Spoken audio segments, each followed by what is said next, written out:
actually filming a movie or a TV show is so much different than what you see. It's very exhausting. I had a microphone on me 16 hours a day. I was being filmed 16 hours a day, and you couldn't do or say or go anywhere without having the cameras on you. Here's the question. What's going on inside the minds of top achievers that cause them to make extraordinary breakthroughs both personally and professionally? My name is Tim Shurr, and I invite you to join me as we take a deep dive into the unconscious mind and discover how to transform your biggest dreams into a reality. Welcome to the How to Be Mesmerizing podcast. Hey everybody, welcome to the Mesmerizing podcast. This is Tim Shurr, and I've got an amazing guest today. Cristy CodeRed Nickel is with us. Yes, so I am so excited to have Cristy on here. So I met her after she presented at Funnel Hacking Live, which is like one of the premier events for entrepreneurs who are learning to grow their business and spread their message and transform the world. And Cristy was one of the keynotes there, and her story was so powerful.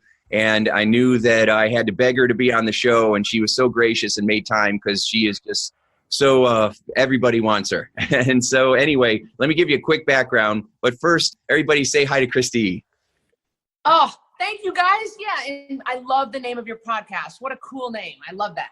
Yes, I have mesmerizing guests on my show, and you are the epitome of mesmerizing. So yes. So anyway, my hair is. Yeah, that's right. Mohawk is.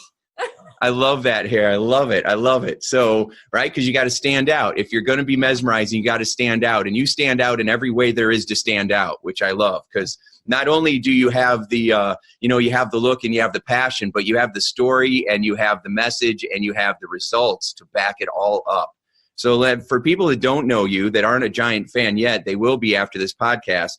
So Cristy, and you can tell your story, but she ended up becoming a boxer and became second in the whole wide world, right? In fact, Ring Magazine said that she was one of the top 3 most dangerous women on the planet, which is both amazing and also, for me, confusing, because I'm sure that you are really, a badass and tough, but when you meet Cristy in person, she has a heart of gold. She is so kind and so sweet and so thoughtful and so caring, right? She's not like the killer that everybody says. And so, of course, if I got in the ring with you, I might see a different side, and then I'd probably see the ground real quick. But when you meet her in person, she's an author and she has all these other things. So we could spend the whole time introducing you, but let's just get to it. So Cristy, tell everybody a little bit about you and your background and how you got to where you are building the CodeRed community. Yeah. Oh man, that's so true. Boxing. Oh, that was definitely a big part of my life. But I did grow up in Northern Idaho, pretty poor. My dad was a police officer and a local pastor in a small town. So we lived in a fishbowl life, grew up poor, didn't have anything except for love in our household, but we weren't given any help. When I wanted to go to college, my parents were not able to help us. And so I was waiting tables and I was looking for a way to make money. And somebody said, you could fight. I was at a local YMCA, just taking a local boxing class just for fun. I didn't know anything about boxing. And a real boxing coach walks by the window and said, how long you been boxing? I said, 44 minutes. And he said, you have a propensity for the sport. And then later on, I became a coach. I understood what he meant. There's some people that just have it. Yeah. And I said, yeah, well, he goes, you should fight pro. And I said, buddy, I'm not interested in fighting. I don't know what you're talking about. I'm trying to go through college right now. And he said, you can earn money. So I started fighting as a pro with no experience, with no amateur background, just as a way to earn money. I started making $500 a fight. And little did I know that I actually had some skill. I knocked out my first 7 opponents, and it was just quickly climbed the world ranking system. And boxing is a terrible way to make a living, but it brought me a lot of great success. And it brought me an MTV show. It brought me multiple awards. It brought me, I moved to New York City. I became a celebrity trainer. I mean, all kinds of things. I just kept going up and up and up. But at some point, about a few years ago here, I actually started getting fat. I hope that your viewers okay. I'm pretty direct. I'm just going to say fat. I was fat. And I was a fat athlete. And here I am, an elite level athlete, one of the top in the world. And I'm gaining weight. And I couldn't figure this out. I'm in my early 30s. This wasn't making any sense. And so I thought, I'm training 3 hours a day how is it that I'm riding my road bike 300 miles a week? I'm riding all over the world on my road bike. I'm one of the top cyclists and one of the top athletes. How is it that I am so overweight? And so I took a step back and started doing some research and found out that it was 100% losing weight and keeping your weight down is 100% the bull crap you shove in your pie hole. And I was shoving some carbs in my pie hole that I thought was okay to eat. I was just pasta and then, well, I'm working out. Well, I'm here to tell you, it didn't matter how much I was working out because I was getting heavier and heavier. So when I changed my diet, I lost the weight, 100% nutrition. And I realized, holy moly, everybody in the world needs to hear about this, because that means it levels the playing field for people in wheelchairs and people missing a leg and people with a bum back or a bum hip or old or young or whoever. You're confined to a wheelchair. You're confined to a rocking chair. It doesn't matter. So I created the CodeRed lifestyle from my own experience of being a fat athlete and losing the weight through nutrition. And it's so super simple. It's real food, water, and sleep. And even though I'm an exercise physiologist and I still train every day, still, you gotta address your weight problem through nutrition, and you really have to address your emotional problems that got you fat in the first place. Yeah, that's extraordinary, because so much. So there was a guy named Alvin Toffler, and he had this quote. He said, "The illiterate of the 21st century are not going to be those who cannot read or write. It's going to be those who cannot learn, unlearn, and then relearn." And so much we have to do is unlearn all the crap that has been put into our head growing up that is false, right? There's so much, because I remember I was a captain of our swim team, right, for a few years. And so in high school, and it was always carbs. That's going to give you the energy, right? And it's like, no, I should have been really bulking up on protein, and instead of carbs, and saying, oh, it's all about calories, right? So you can burn off, if you're doing all of those miles, 300 miles on your bike, you should be able to eat whatever you want. What you're saying is, no, that is not the case at all. And I'm sure there are my listeners on here that are a part of our body and mind transformation community that are celebrating right now when you say you don't have to exercise all the time. And I do believe in exercise. I mean, it's wonderful for a million other reasons, but you cannot train your way or exercise your way out of a crappy diet. I tried, I can't. If you think about a pound of fat is roughly 3,500 calories, and I burn around 400 calories during a 3-mile run, which I do almost every day with my dog Annabelle, that means I got to do 9 runs in order to burn 1 pound of fat. I'm going to blow out a knee. And right. It's just, we're undoing 50 years of damage, of wrong information, of shame, of guilt. And when I look at a heavy person, I know the fat is a manifestation of a bigger problem. It's the reason of a bigger problem. We have to get to the root of the bigger problem that caused this, because it's not, well, I got an addiction to food. No, you've been victimized, you've been traumatized. There's some reason why you have bioaccumulated this body fat. And you got to get to the root cause. Yeah, that's exactly right. So, yeah, that's exactly right. Because otherwise, all the positive thinking and all the, counting points and everything, it really is just kind of cutting the top off of a weed. And if you don't get to the foundation and get it there, then it's just going to keep growing back. And that's what people do. They just keep gaining the weight back over and over and over again. So, yeah, that's amazing. So when you enroll people into your CodeRed lifestyle, so tell us a little bit about what that means.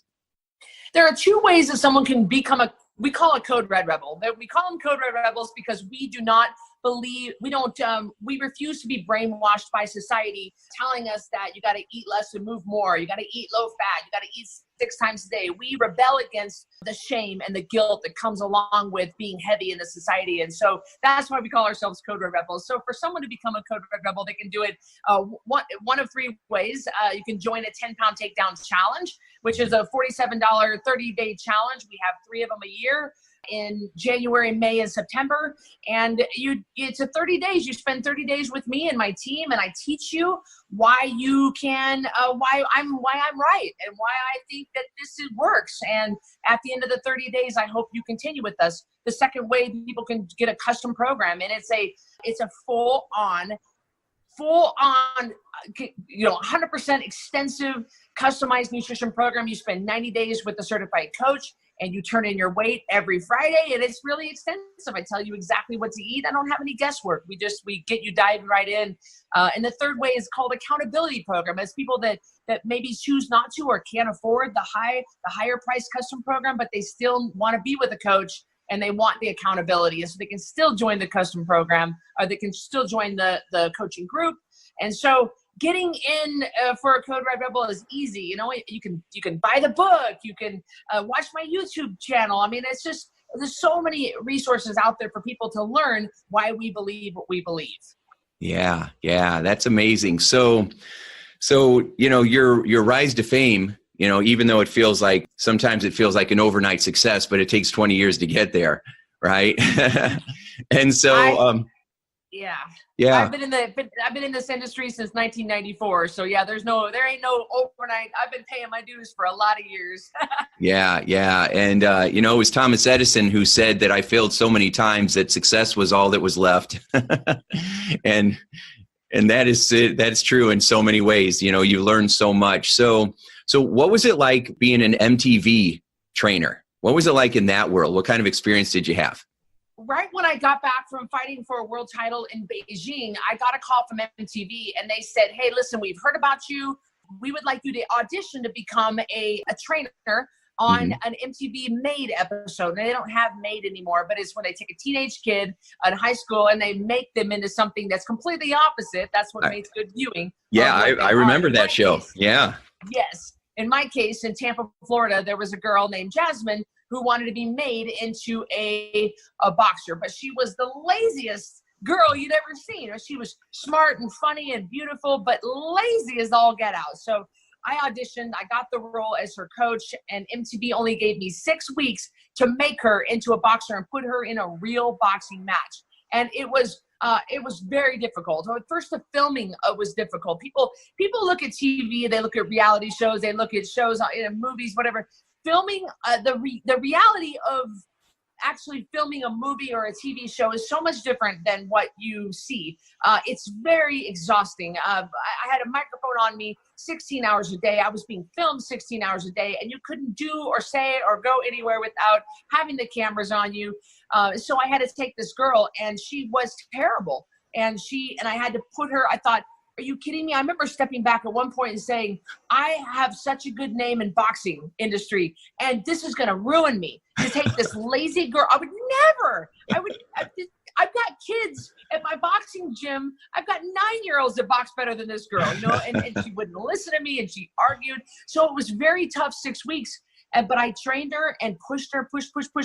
And finally, the grand finale of the episode was her being put in a real boxing match with a girl that was equal to her. Wow. And it was great. And the MTV show put me on the map. You know, it aired as season premiere in over 60 countries in different languages. And that's how I was called by the boxing gym in New York City and said, hey, we want to have you come and train celebrities. And so it really brought a lot of great things into my life. It just was, it's never a TV show or a movie behind, you know, filming is never what it seems. It's so exhausting, so difficult. Yeah. So my story isn't as intense as that one, but I got called because there was a weatherman that was doing his anchor report, and somebody had brought in a tarantula for the next segment, and this guy was terrified of spiders, and he literally freaked out in the middle of his thing and ran out. And so, you know, I called the studio and I'm like, hey, I can fix that if you want, you know, make him look like the hero. And I didn't hear anything for like 3 months. And then the producer, you know, 3 months later called me up and said, hey, we were thinking if you could get him by the spider, that would be pretty amazing. And I said, if you give me enough time, you know, about an hour, I could probably get it on his arm, you know, and she almost hung up. She thought I was, you know, full of it. And so anyway, I went into the studio and I thought I was going to have an hour with him. I ended up having 10 minutes with him, and they were trying to film the whole thing. And I said, there's a certain part you can't film. And I literally had to throw him out because they kept wanting to do promos and coming up next. And I'm like, hey, are you ever going to actually give me time with this guy? Right. So I literally had about 7 minutes with him privately. hit him with every tool that I ever learned my whole life. And luckily it worked. And then 10 minutes later, we had that tarantula on his arm, and it was pretty exciting. But Jim, I that's thought, like the best story ever. oh, I know, but I know what you're going through, because I'm like, oh my gosh, this isn't going to work. And, you know, and then of course I first, you know, everything that could go wrong did go wrong. They bring the box over, the spiders over. Everybody there was like 5 of us from the whole news team all pushed together, because, you know, everybody's real close on camera.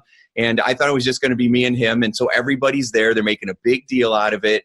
And they bring the spider in, and the spider's not moving, and I'm not picking him up. And so the spider trainer like pushes his back, and the spider jumps up and scares me and the anchor and the weather guy too. His name was Jim. And I'm like, oh my gosh. And then I had to put the spider on my arm first to put it on his, and I don't like spiders either, right? And so it was just one thing after another. I'm using my own techniques on me while I'm trying to get it on him. And then I have his arm with my other hand, you know, and I'm just firing off all these anchors. And so in my head, I'm like, oh my gosh, right? On camera, it was like, do. Oh, yeah. So You nailed it's pretty insane. Oh my gosh. But afterwards, you know, you're in the parking lot after it goes well, and you're after the young girl does her thing and it goes well. Afterwards, it's like, yes. Yeah. Because you had the courage to do it all. Yeah. What a great story. That's a great story. Oh, yeah. Yeah, I'm sure, you know, in our lifetime as entrepreneurs, we have lots and lots of those stories. So another story then I'd love to hear from you is what is it like boxing in Beijing and going, you know, and doing title fights and stuff like that? What's happening in your mind in that moment? So I've talked to a lot of boxers and MMA fighters and stuff, and they all have a little bit different story. So what's yours?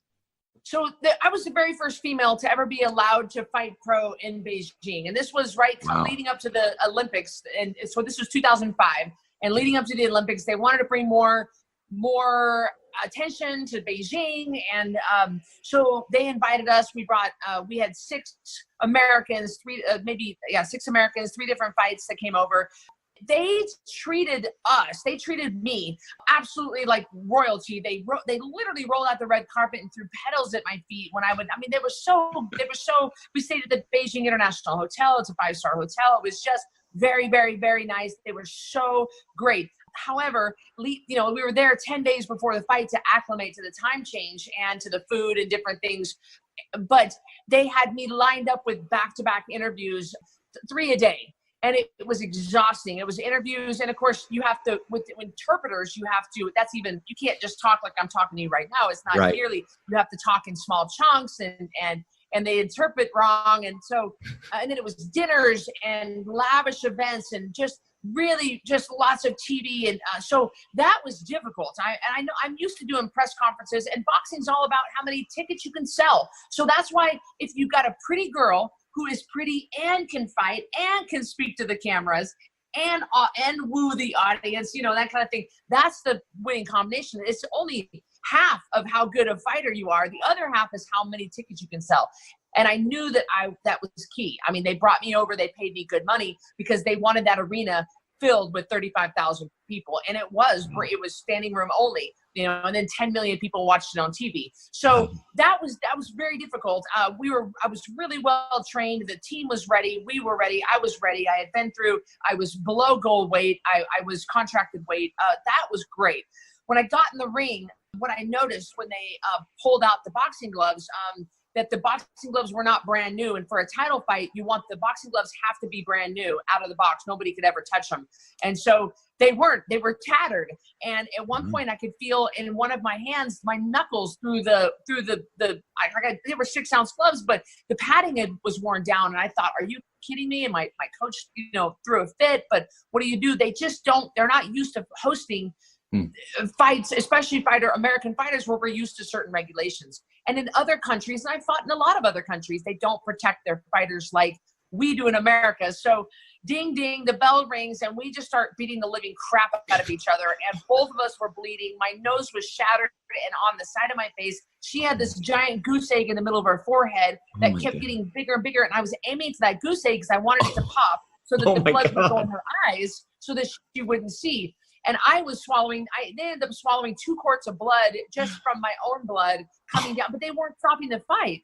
And they just kept letting it go. And I remember I didn't know where I was. I didn't know what round it was. I don't remember anything. And we fought 12 rounds, 3-minute rounds, and they just let us beat the living crap out of each other. So I was stabilized and flown back to the United States and then put directly into nose surgery because my nose was like Rocky Marciano way over here. So I had to have my nose. She had this giant goose egg. I believe that she was in the hospital as well.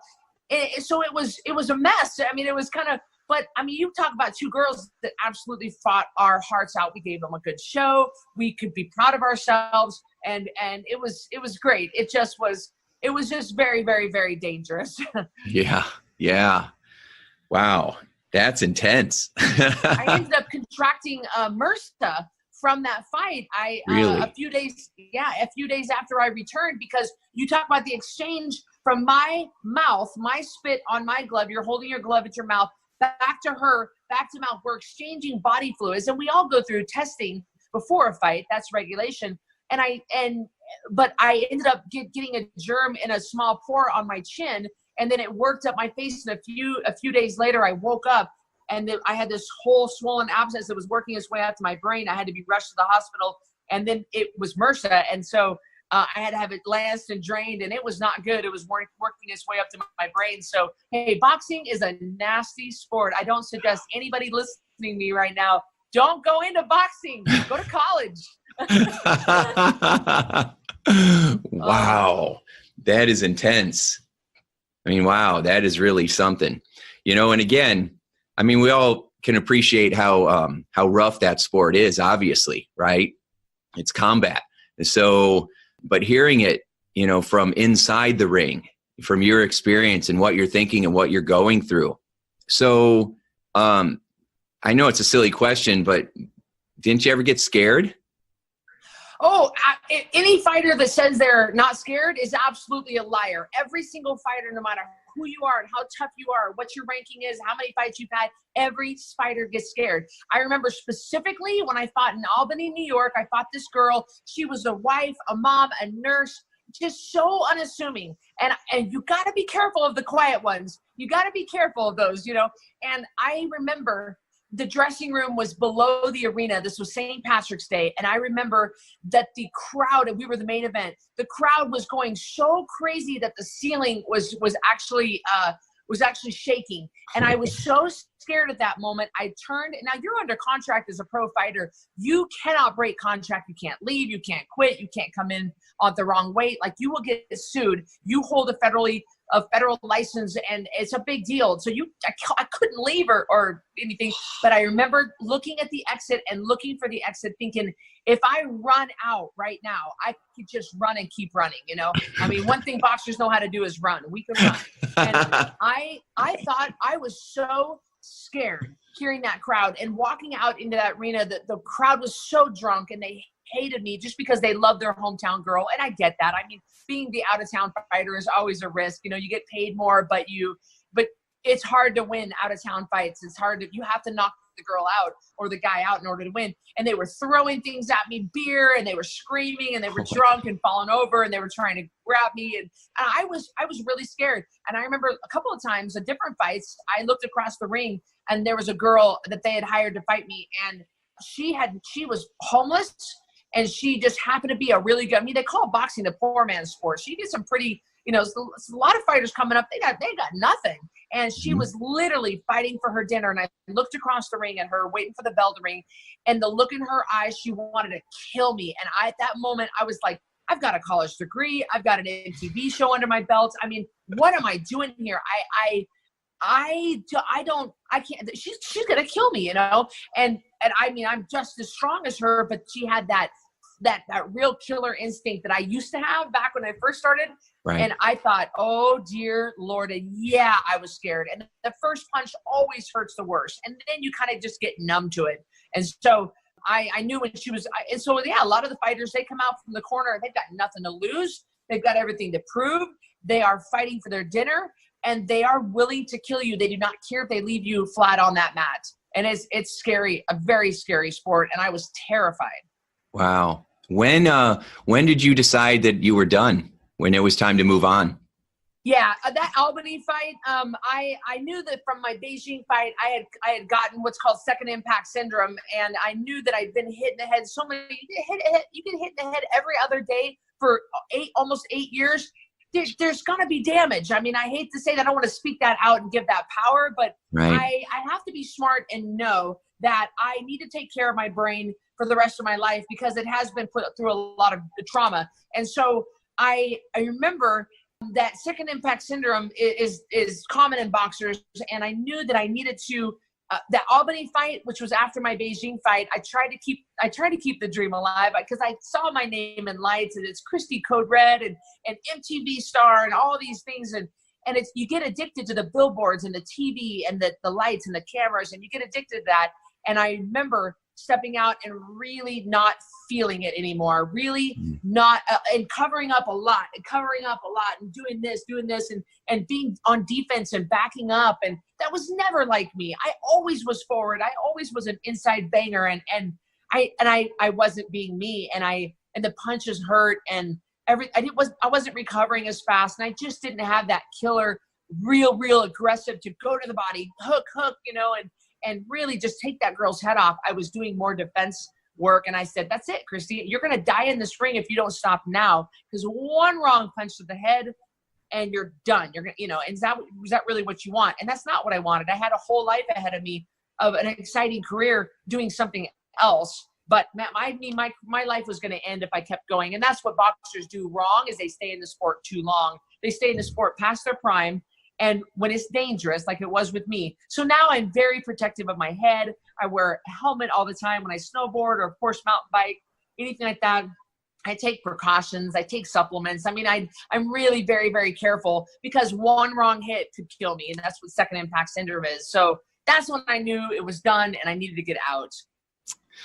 Well, I'm glad you did. And I want to wrap you in bubble wrap because you're too valuable to leave us. And so we need you around as long as possible. So, yeah. So, well, thank you for sharing that. So that had to be quite a contrast from having all of that to training celebrities, because, and I'll have you, share your experience, but I've had some celebrities that I've worked with, and it's always been a bit of a disappointment. They don't live up to the characters on the screen, or they're so neurotic. I'm like, oh my gosh, I don't know how you even function. And so what was your experience going from being a very successful competitive fighter to suddenly training celebrities? Yeah, I could not agree with you more. I trained Katie Couric for a long time in New York, and she had called me up. She saw me. I think her girls at the time saw my MTV show, and they found out. And so she wanted a real hard ass. Well, the first thing she did when she walked in was I said, okay, here's what we're going to do. We're going to do this first. And she said, I'm not doing that. And I said, let me make something very clear to you. You have no negotiating powers within the four walls of this facility. You're in my house. I'm the boss. You're my client. I don't need you. So you need to do it my way or hit the road, Jack. I have no tolerance for that bullcrap. And I'm not starstruck by celebrities, and that really helps. But the celebrities come in with bad breath and with socks that don't match, and they're half hungover from the night before. So I quickly learned that they are no different than me and you. They're no different. They have the money, they have the resources to hire the chef, to hire the personal trainer, to hire this. But I have the money for that now, and yet I'm not acting like a total jerk. And not all of them are total jerks, but really want to stay connected to your audience and to your people. And I will never forget that I came from a trailer and I was raised poor, and that we had nothing. I was raised on a farm. I will never forget where I came from, simply because I saw a lot of those celebrities who did come from nothing, but now they've got this high and mighty attitude, and I never wanted to be that way. So I learned a lot from and again, not all of them, but I learned a lot from training the celebrities. They just didn't, the ones I trained didn't have, I was the assistant trainer for the crew on the movie 300 before it came out. Oh, and those dudes were awesome. Yeah.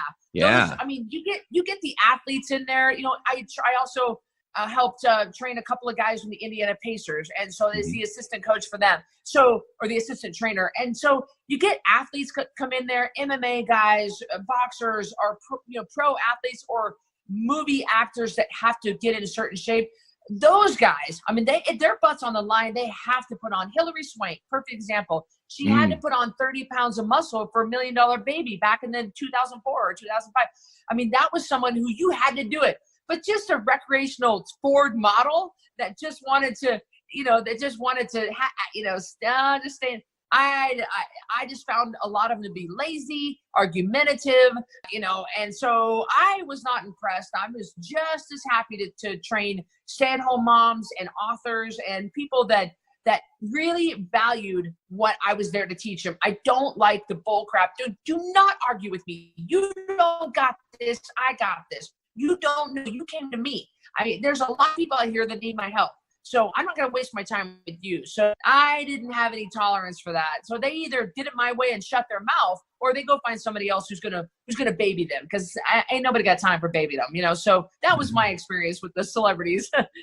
Well, I love that, and that's what people. It's funny because that's what they say they want, and then they want someone who's tough as nails that's going to really move them, and then they get it, and they're like, well, wait a second though. Right. And if Oprah said she's always struggled with her life, with her weight all of her life, and she told Barbara Walters one time, Barbara said, what would need to happen for you to feel like you accomplished everything that there is accomplished? She said, get control of my weight. So if Oprah ever calls CodeRed, she is going to have to follow the same rules as we all have to follow. Ain't nobody getting out of the rules is one of my favorite sayings. She's got to keep the junk food out of her house. She's got to drink her water every day, and she's got to get in bed and get at least 7 hours of sleep every night. So that it doesn't matter who you are. And so Oprah's going to have to follow the same rules. And I'm not going to be any different with Oprah than I am with my rebels now, or my sister, or my dad, or Miles. It's just across the board to me. Oh, it doesn't matter how much money or how many movies you've been in. You're going to have to follow the rules if you want to keep your weight off, because none of us get a free pass. So the celebrity thing just doesn't faze me. Yeah. And that's great because, whether it's Oprah or it's anybody else, if you're not addressing the emotions and the emotional payoffs and why you're doing what you're doing and what's really driving you at that unconscious level, then you're going to just keep doing the same exact things, even if you buy Weight Watchers, so. Right.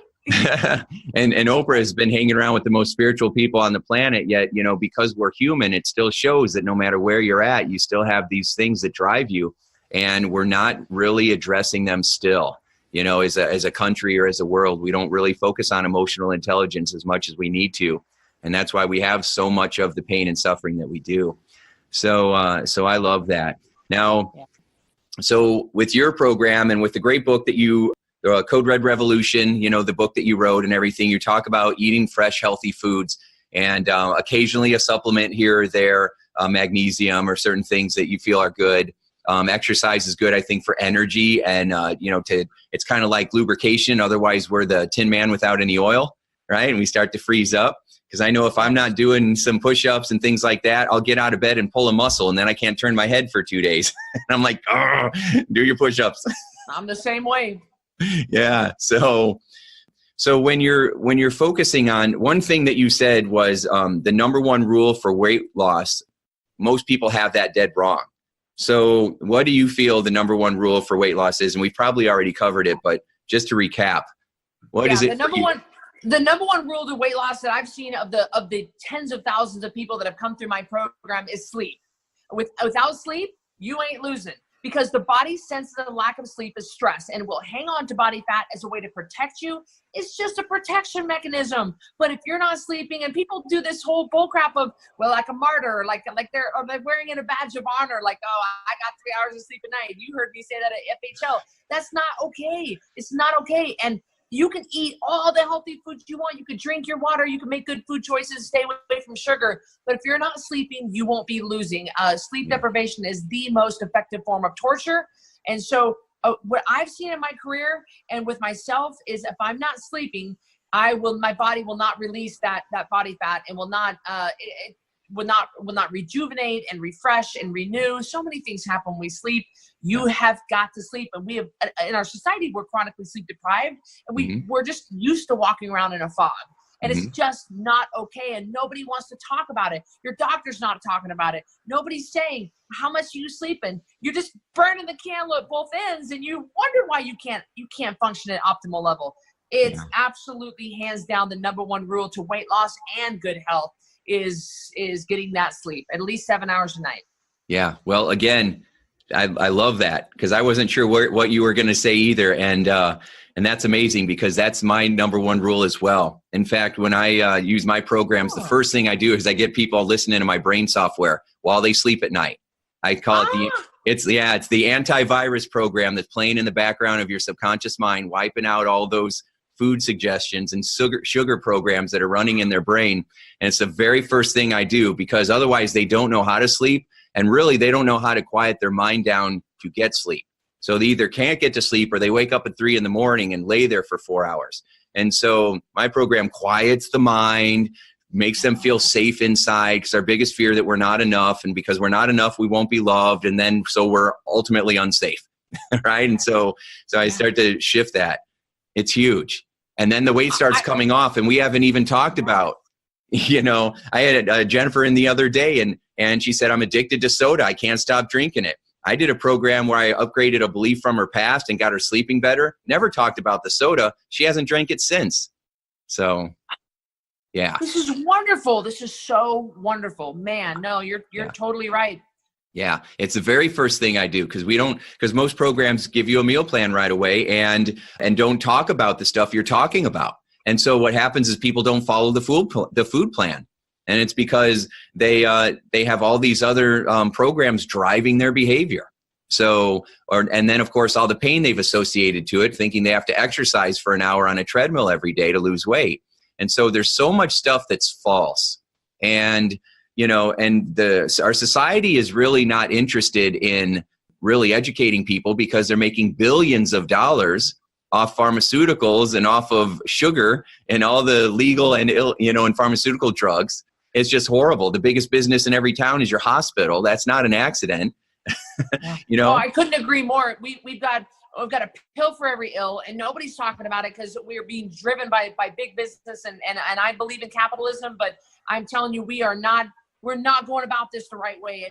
Nobody wants to, the doctors don't want to ask the right questions, and they don't understand. We got to get to the root cause. We got to start peeling back the layers of the onion and really addressing this on a much deeper issue. And then the weight comes off, and then things just come off. The weight is secondary, third, fourth, fifth, but we got to get down to what's really, really the problem here. So I could not agree with you more. And in the industry, the insurance companies don't pay for the naturopath or the hypnotherapy or the acupuncture. They don't value that as valuable treatments, but yet they are more valuable in a lot of cases. And I just, it gets me so fired up. I get so fired up. I know.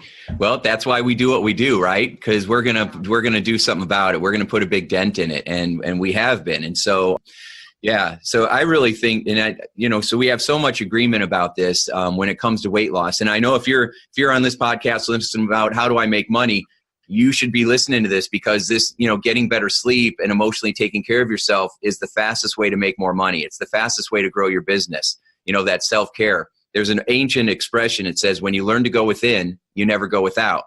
But we're always looking for our solution externally outside of ourselves. And that's why we're always feeling like there's something in our way.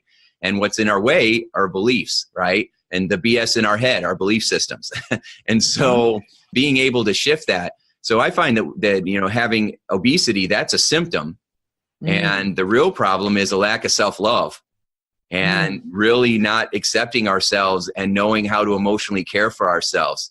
And so we go have a cookie, and we go have a bowl of ice cream, and we have another milkshake, and we deal with the guilt and the self-hatred, because it's the only thing that our brain knows. It has enough certainty that will make me feel better in the 5 minutes that I'm having this mouth pleasure. Even though I'm going to suffer afterwards, I don't care, because right now I feel good.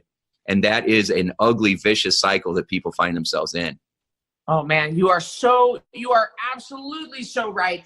You've got to, if you're running a business, if you're an entrepreneur and you're listening to this right now, or if you're working for a company, whatever you're doing, you are putting content out there, and you're putting content out there to your kids, and you're putting content out there to your spouse. I mean, you're always producing content, whether it's the way that Tim and I do it, or it's the way that stay-at-home moms do it. You have got to be on your game, and your kids are watching you, and people depend on you. But you have got to take care of yourself. You cannot effectively take care of anybody. Moms, are you listening to me? Moms, stop with that whole putting everybody before you, and then you come way down on that list. And then you're like, well, my kids come first. Oh, really? Because now your type 2 diabetes has gotten out of control. And so, come on, guys. You're going to have to step back a little bit and say no to some sleepovers, say no to some things, and say, you know what? The family's staying in tonight. We're going to have a family night. We're going to play Uno, okay? And we're all going to get to bed on time. We're going to turn off our devices. We're going to quit being so exposed to blue light. You wonder why you can't sleep, you guys. I mean, my Lord. Start taking care of yourself, because you don't have to be an entrepreneur to put out content. You're putting out content all the time, but not if you're sick and fat and sleep deprived and chronically dehydrated, and you wonder why you got a headache all the time. Come on, guys. Yeah, amen, amen. Sister Cristy, I love it. That's amen. Right. That's right. Hallelujah. That's fabulous. So it's so true. I was talking to a friend of mine, Christopher, just this amazing guy, and he's the father of 9. And he said the other day, yeah, I know, take that in. And he said that, I was laughing because I feel like the inmates have taken over the prison, right? And how many times have we felt like that? Our life, our responsibilities, our kids, our animals, whoever it is, have taken control. And we forget that we're the ones in charge.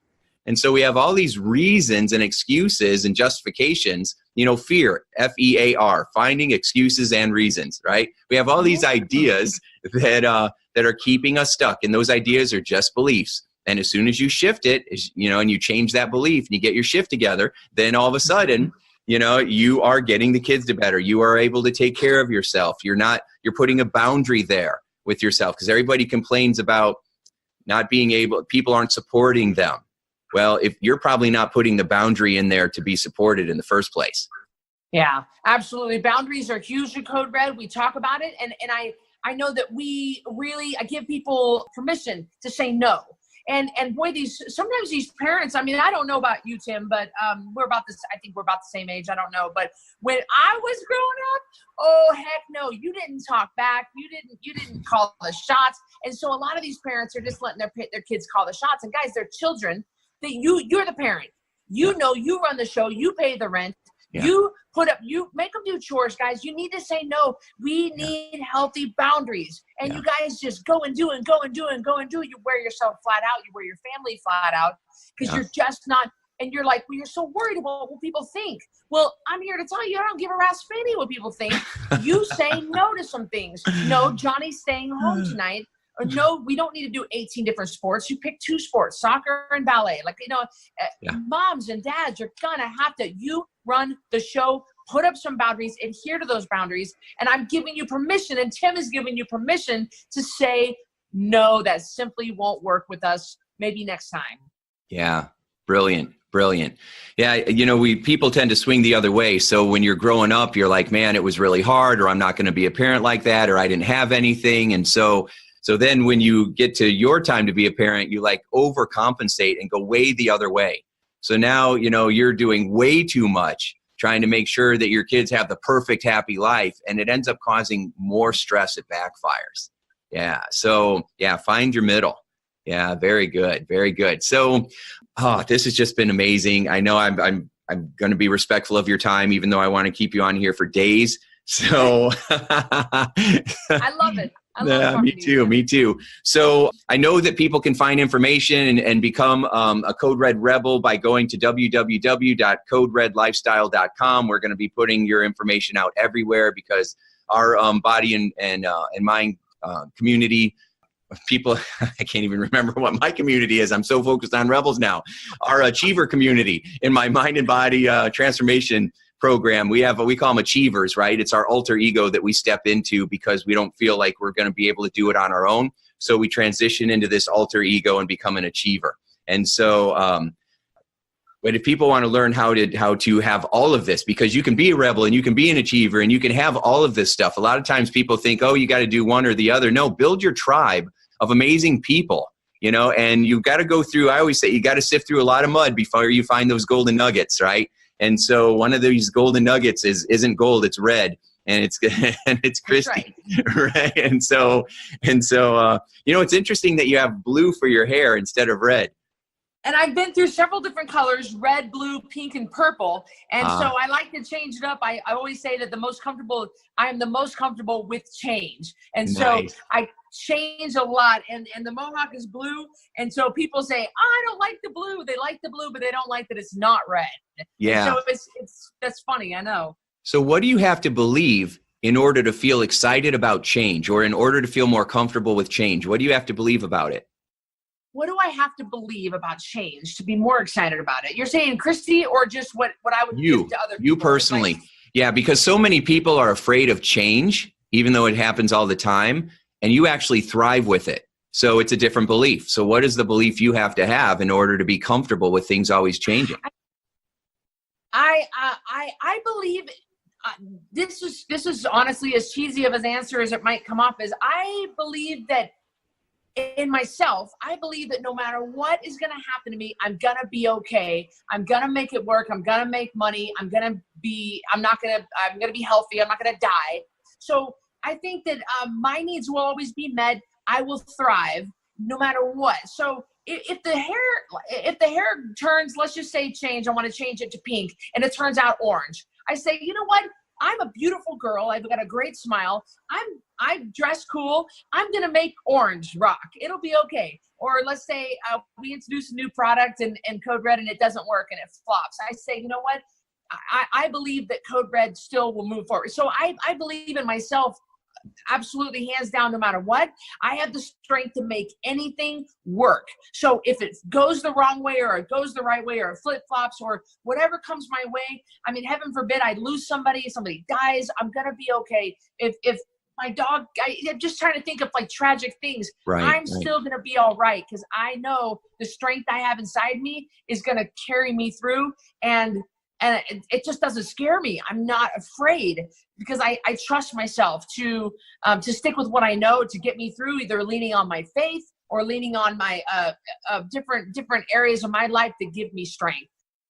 So I'm guessing, and I could be wrong, but I'm guessing that you didn't always feel that way about yourself in the beginning.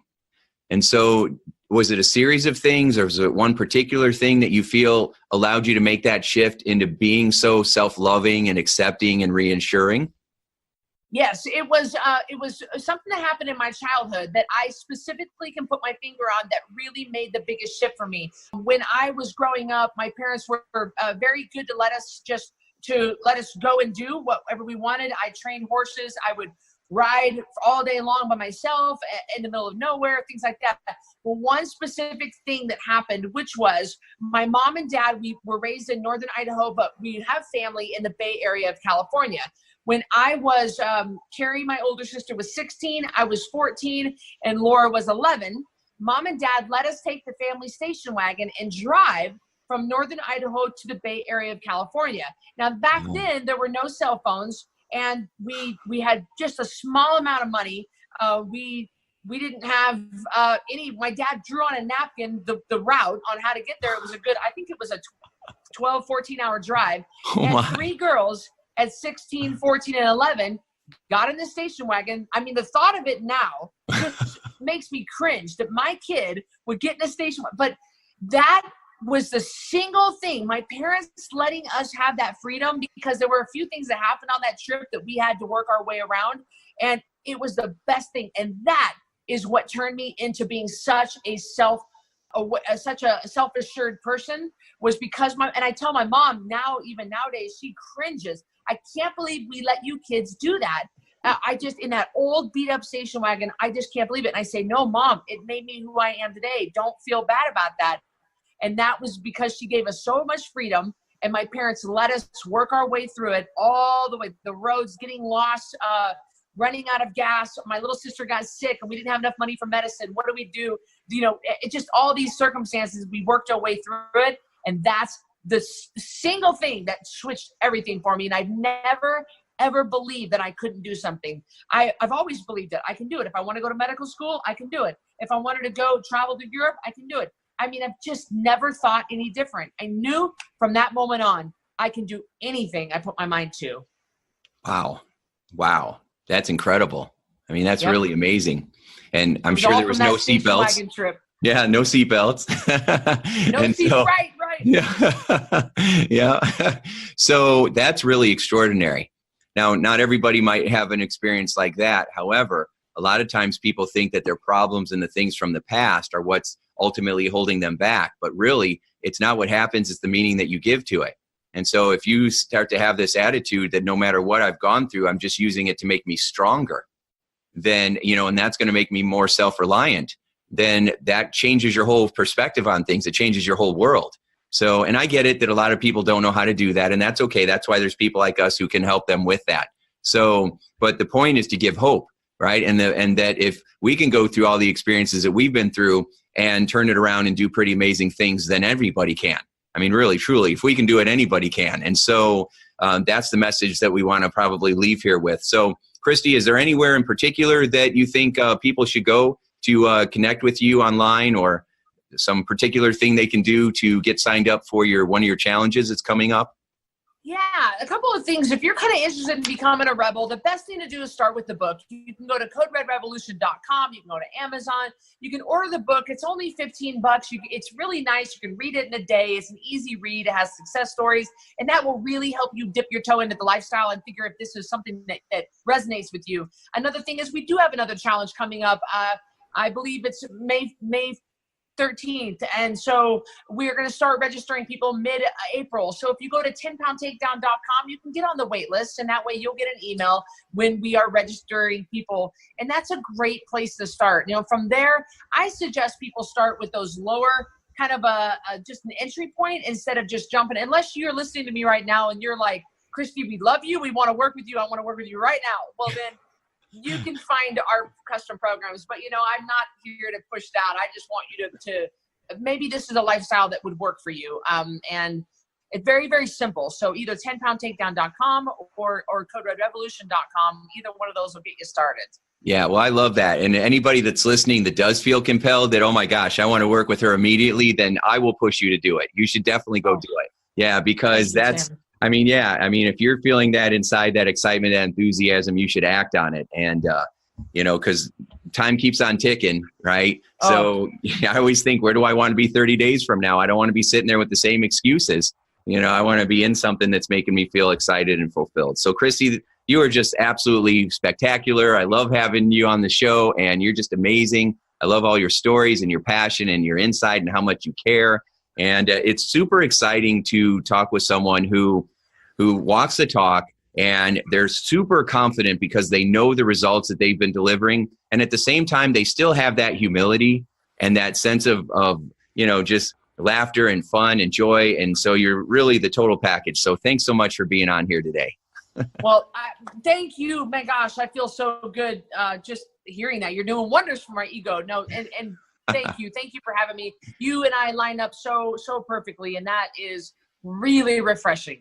Yeah. All right. Well, thank you. And everybody that's listening to the program or watching on YouTube, thank you. Because if it wasn't for you, then Cristy and I would have just had a really great time. But the fact that you are here makes it even more special. We're here because of you. We're here to inspire you, to give you tools, to give you support, to help you to feel like you can't wait to get out of bed too, because you are living your joy and you are feeling like you're living life full on. And that's what it's all about for all of us. So we really appreciate you being a part of us. With you're mesmerizing, you are a rebel, and you're an achiever. You get to be all of it today. So how awesome are you? So thanks so much. Make sure you subscribe, share this with your friends, share this with any moms that you know, because Cristy was speaking truth. She was speaking right into them and right into their hearts. And so any moms that you know that have a hard time taking care of themselves, which is pretty much almost every mom out there, make sure you share this podcast so that Cristy can share her wisdom with them. So anyway, we'll see you next time. You guys have a great day. Make it a sure success. Talk to you soon. Bye. Hey, would you like more free tips on how to be a mesmerizing leader? Then check out mesmerizingleadership.com and also hang out with me on Facebook. Facebook.com/Tim Shurr. Thanks so much, and make your day a sure success.